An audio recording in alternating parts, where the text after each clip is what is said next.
भागवत गीता में लिखा है और श्री कृष्ण ने अर्जुन को दिया था।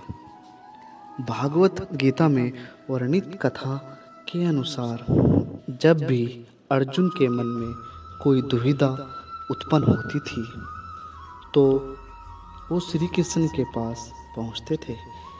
एक बार की बात है, अर्जुन श्री कृष्ण के पास जाकर कहते हैं कि वो किसी बात को लेकर परेशान हैं। इसका जवाब वो श्री कृष्ण से चाहते हैं। श्री कृष्ण ने पूछा, सवाल क्या है?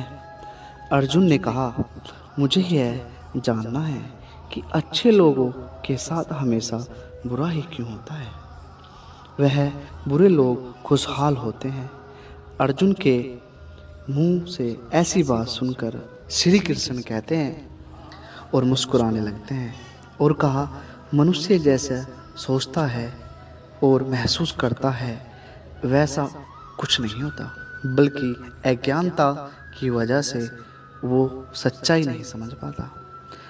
अर्जुन उनकी ये बात समझ नहीं पाए। इसके बाद श्री कृष्ण ने उन्हें समझाने के लिए क्या कहा वो जानते हैं। श्री कृष्ण ने अर्जुन से कहा, हे पार्थ, मैं तुम्हें एक कथा सुनाता हूँ। उसे सुनकर तुम समझ जाओगे कि हर प्राणी को उसके कर्म के हिसाब से ही फल मिलता है। प्रकृति हर किसी को अपनी राह चुनने का मौका देती है। अब वो मनुष्य की इच्छा पर निर्भर करता है कि उसे धर्म की राह चुननी है या अधर्म की राह चुननी है। कथा शुरू करते हुए श्री कृष्ण ने कहा, एक नगर में दो पुरुष रहते थे। एक पुरुष व्यापारी था जिसके जीवन में धर्म की बहुत महत्ता थी। वह पूजा पाठ में यकीन रखता था। वह हर रोज मंदिर जाता था और दान धर्म भी करता था और रोज भगवान की पूजा करता था। वहीं दूसरा पुरुष बिल्कुल विपरीत था। वह हर रोज मंदिर तो जाता था लेकिन पूजा करने नहीं, बल्कि मंदिर के बाहर से जूते चप्पल चुराने से दान धर्म और कोई लेना देना नहीं था। समय बीतता गया और एक दिन बहुत जोर की बारिश हो रही थी। इस वजह से मंदिर में पुजारी के अलावा कोई नहीं था।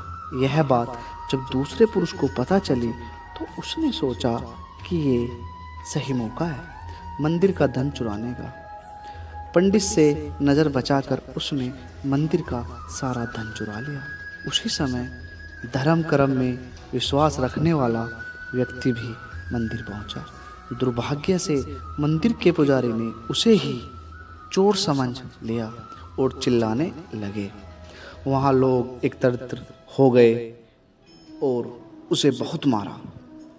किसी तरह वह खुद को बचाते बचाते वहाँ से निकला तो दुर्भाग्य ने उसका साथ वहाँ भी नहीं दिया। मंदिर के बाहर वो एक गाड़ी से टकरा गया और घायल हो गया। फिर वो व्यापारी लंगड़ाते हुए घर जाने लगा तो रास्ते में उसकी मुलाकात उसी पुरुष से हुई जिसने मंदिर से धन चुराया था। उसने कहा, आज तो मेरी किस्मत चमक गई, एक साथ इतना सारा धन मिल गया। यह सब देखकर उसे बहुत बुरा लगा और उसने अपने घर से भगवान की सारी तस्वीरें निकाल दी।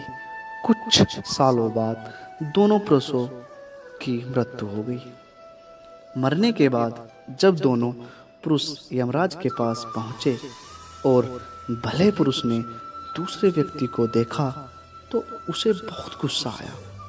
उसने क्रोधित होकर यमराज से पूछ ही लिया, मैं तो हमेशा अच्छे कर्म करता था, दान में विश्वास रखता था, उसके बदले जीवन भर मुझे अपमान और दर्द ही मिला और इस व्यक्ति ने हमेशा बुरे कर्म किए, फिर भी इसे नोटों से भरी पोटली, आखिर ऐसा भेदभाव क्यों?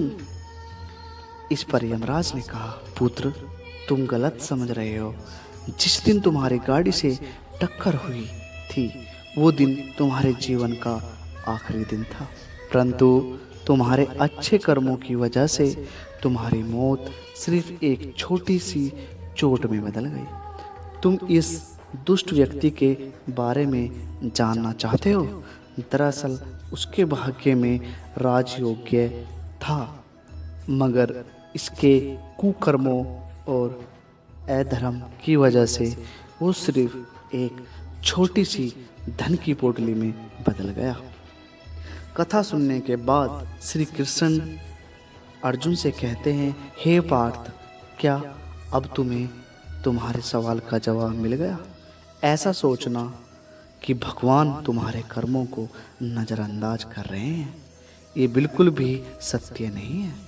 भगवान हमें कब क्या किस रूप में दे रहा है मनुष्य को समझ में नहीं आता, मगर आप अच्छे कर्म करते रहे तो भगवान की कृपा हमेशा बनी रहती है।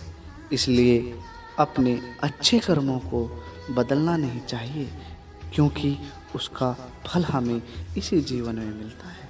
इसलिए मनुष्य का फर्ज है कि वह हमेशा अच्छे कर्म करता रहे, क्योंकि श्री कृष्ण ने गीता में भी बताया है कि किसी के द्वारा किया गया कर्म बेकार नहीं जाता, चाहे वो अच्छा हो या बुरा। जो जैसा करता है वो वैसा ही फल भोगता है। राधे राधे।